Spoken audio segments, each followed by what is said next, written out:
you truly don't care about what anyone thinks, but at some point you would think that approval of anyone is quite exhausting and ultimately pointless. Over the years, I've met some people that are immune to, say, the systems. People don't forget often things that they are not rude. They simply develop the rare ability to live within yourself, and approval of things is much needed by them. As someone who has spent his adulthood life struggling with some of the causes and placing tendencies, I have learned something that even the approval is not which it has been a motivational part. People think that this approval is a vast step of wake and shutting down the people and learning into who they really are. Here are the 10 habits who are no longer what you think, and here are the 10 habits you must follow so that you live a happy and peaceful life. They trust their own judgment. When you stop obsessed with other people think, this voice becomes more harder. Instead of constantly seeking advice or validation from others, you are a self-person and self-evaluated person, so that this is not very hard to follow and you will be able to master your own skills. They stopped apologizing for being themselves. People who have mastered the art or don't waste anything or stop apologizing, and to people who they don't really care. They wear their light, they feel what they are. They are also very much self-obsessed within themselves and plan to self-approval. They don't have any approval within the others, and while they do the things, they don't want any others seeking their approval as well. Without feeling the trap, the 10 times decimal energy, they also feel that they are their own boss of the company. Here are the threats in it. Most people are too busy about themselves rather than they want approval with others.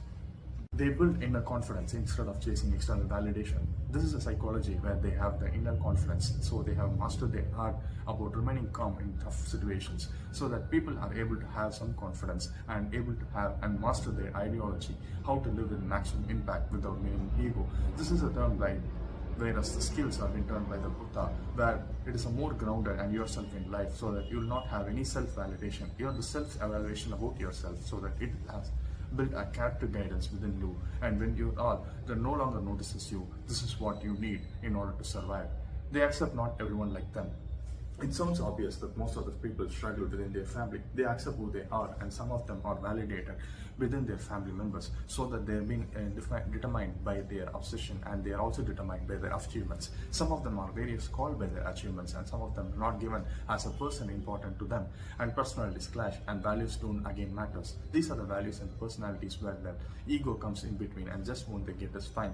The self-worth is quite explained that hinge on the universal acceptance.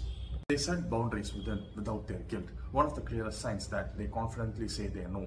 They own their private space, they respect their time, they don't have any other people with them, so they don't value others' opinion as well. Even that means has been determined by their self-confidence. They decline invitation when they're tired. They also don't go out for parties, and they don't answer anything at midnight. They don't feel guilty about protecting their own time, energy, peace, and within themselves, so that this has been thought about within the people, so that they also